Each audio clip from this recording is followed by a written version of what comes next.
grande timaço dando a cara para bater. Que bom estar aqui de volta e ter a honra de sentar nessa mesa, tomar esse cafezinho e bater esse papo que vale ouro com vocês. Vocês aí que estão sempre deixando sua opinião, dando seu feedback, dando ideias aqui para o canal e sempre participando. Muito obrigado do fundo do meu coração. Você é VIP aqui e tem uma cadeira cativa aqui para você, tá bom? Deixe seu like aqui se você está gostando desse cafezinho, desse bate-papo que a gente tem, que vai ajudar muito o nosso canal a crescer e aparecer. Não é inscrito? Aperta esse botão, é de graça. É de graça mesmo, meu amigo. Você vai fazer parte de um timaço de fera. Conhece aquele amigo, aquele parente que curte esse tipo de assunto, está começando a investir em renda variável agora? Compartilha lá o nosso canal. Poxa, a gente cumpre a nossa missão, que é democratizar a informação, ok? E ninguém aqui está ficando mais jovem, vamos que vamos para o assunto de hoje. Meu nome é Fábio, falo aqui do Rio de Janeiro e tá demais. A gente vai falar de taxa Selic, é 2,25%, recorde. A gente vai falar também do efeito manada, de renda fixa para renda variável e da irracionalidade do mercado. Vamos que vamos, tá muito bom. Deu um trabalhinho para a gente fazer esse vídeo aqui, né? Que de última hora a gente mudou tudo, né? Era outros temas que viriam por aí, mas a gente não perdeu o trabalho, a gente vai jogar esses temas um pouquinho mais para frente para fazer esse vídeo, devido a esse burburinho que deu, Selic a 2,25%, histórico, e é verdade, é um recorde, nunca teve tão baixa a taxa Selic, né? Aí também me perguntaram, Fábio, essa irracionalidade que está o mercado, está tão descolado da economia real, o que é isso, né? E também me perguntaram sobre o efeito manada. Então a gente vai trazer esses três assuntos e como eles estão interligados e a gente vai bater um papo. A gente fez uma análise top-down aqui e vamos que vamos, né? Para esclarecer, a gente dá uma alinhada aqui nos nossos conhecimentos. A primeira pergunta que a gente tem que responder, Fábio, o que é Selic? Tá? É o Sistema Especial de Liquidação e Custódia, ok? Isso é uma taxa de juros básica da economia brasileira, tá? É a taxa que norteia todas as outras taxas de juros do nosso sistema econômico, do nosso sistema financeiro. Essa é a importância da Selic. Aí agora a gente vai começar a nossa análise top-down e vamos explicar aqui para você por que e qual o impacto que acontece quando essa taxa Selic cai e quando ela cai tanto, né? Então vamos entender isso aqui. Então, Fábio, 2,25 a taxa Selic, qual o impacto disso na economia? Vamos responder, né? Normalmente, com a economia funcionando de forma natural e normal, toda vez que o governo, junto ao Banco Central de um país, baixa uma taxa Selic, o que ele deseja é aumentar o consumo, colocar mais dinheiro na economia, tá? Por quê? Porque para você contrair uma dívida, fica mais barato. Os empréstimos, os financiamentos e tudo mais. Não só para você, pessoa física, fica mais barato também para pessoas jurídicas, para empresas, né? Então as empresas elas pegam esse dinheiro mais barato e investem dentro dos seus próprios negócios, aumentando sua capacidade de produção, né? Então, com a população consumindo mais, as empresas crescendo, podendo investir mais nelas mesmas, isso gera emprego, tá? E isso faz com que o PIB, o Produto Interno Bruto de um país, cresça. Então, isso é um ciclo virtuoso, né? E que no mundo funcionando normalmente, isso pode gerar inflação, e aí o governo ele vai regulando, mas nada disso vai acontecer, porque dessa vez a gente está vivendo um momento atípico. Devido a toda essa crise sanitária que nós estamos vivendo, a nossa economia parou. Então todo o esforço dos bancos centrais e dos governos mundiais é manter a economia minimamente aquecida. É isso. Então, com essa queda de 2,25% da taxa Selic, a gente não corre risco nenhum de ter uma inflação, por exemplo, por um hiperaquecimento da economia, por superconsumo. Não, porque a economia está parada, né? Então, a ideia do governo é mantê-la minimamente funcionando. Só que não foi só a taxa Selic que baixou. Baixou a taxa de depósito compulsório, os governos estão imprimindo mais dinheiro e colocando na economia. Então é um esforço muito grande para manter a economia minimamente aquecida nesse momento que nós vivemos. Ok? Então, a taxa Selic de 2,25%, dessa vez, ela não vai trazer um ciclo virtuoso. Ela, na verdade, vai tentar manter essa economia minimamente aquecida e funcionando.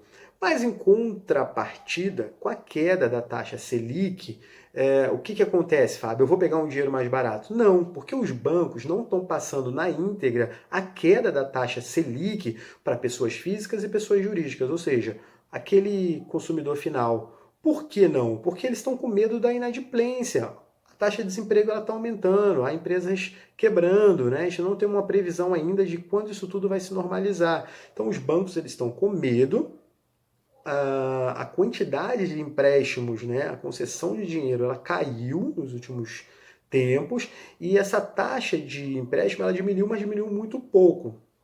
Ah, mas diminuiu. A notícia boa para as empresas, que as suas dívidas elas ficaram mais baratas, já que a taxa das dívidas de juros delas, junto aos bancos, né, e as financeiras ficaram mais baratas. É verdade. As empresas agora estão menos endividadas, porque a taxa de juros ela baixou. Assim também para o governo, porque a taxa Selic ela norteia o Tesouro Direto, que é o documento, né, que é o investimento que você faz emprestando dinheiro ao governo. Se a taxa Selic caiu, o governo também agora está menos endividado, não é verdade? Porque a taxa Selic ela diminuiu.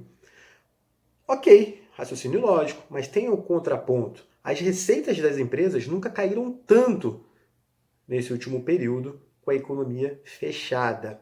E o governo, em contrapartida, ele está gastando muito mais, ele está aumentando a sua dívida. Por quê? Porque ele vai ter que sustentar e injetar dinheiro para as políticas sociais, para atender as necessidades do povo nesse momento. Então, para que o governo consiga fazer isso, ele está se endividando mais, né? Então, a taxa Selic ela não vai trazer aquele efeito que nós gostaríamos que ela trouxesse numa economia normal. Só que vamos além. Então, vamos falar dos rentistas, por exemplo, né? Os investidores de renda fixa. Imagine alguém agora para investir em caderneta de poupança. Ele vai ter prejuízo, porque a inflação está maior do que a rentabilidade que ele vai ter no investimento dele em caderneta de poupança.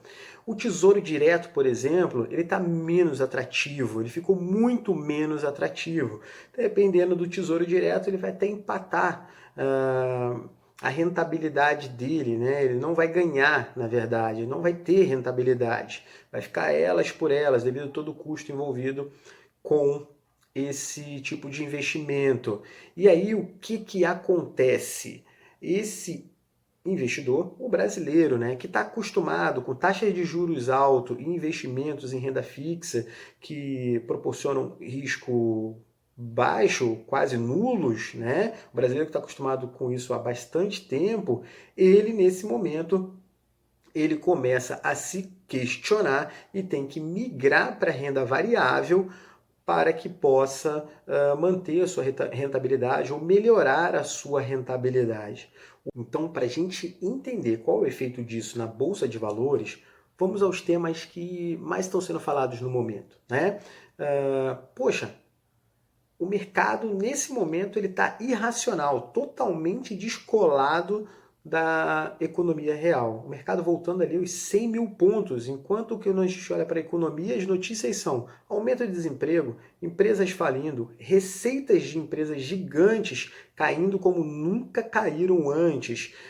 A gente tem aumento da dívida dos governos, a gente ainda não tem a vacina para o mundo, a gente não sabe se vai ter uma segunda onda ou não dessa crise sanitária, porém os mercados eles continuam subindo e chegando próximo aos 100 mil pontos, não tá, uma coisa não está batendo com a outra. Como é que uma receita de uma empresa ela cai como nunca caiu antes e seu preço, seu valor de mercado, ele está aumentando? Sabe? Há alguma coisa estranha, né? Se essa recuperação ela vai ser em V ou se ela vai ser em W, né? Então são os assuntos mais comentados agora e foi as perguntas que eu mais recebi. Fábio, será que vai continuar subindo? O que está acontecendo? Então eu fui buscar algumas respostas. Uma delas, se você pegar o número de CPFs cadastrados em Bolsa de Valores. Lá no final de 2018, início de 2019, nós tínhamos mais ou menos 700 mil CPFs.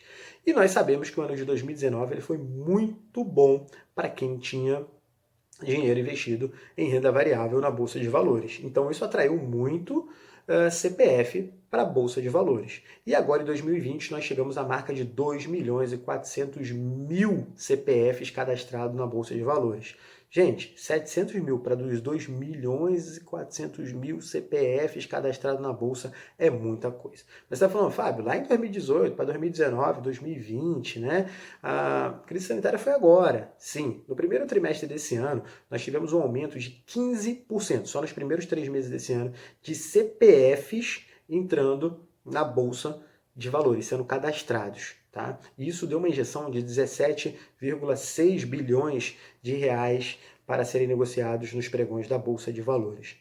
Quem são eles? Aquela galera que estava na renda variável, que vai buscar manter ou aumentar a sua rentabilidade, que estava na renda fixa, perdão, que está saindo da renda fixa e está vindo para a renda variável para manter, né, ou melhorar a rentabilidade dos seus investimentos.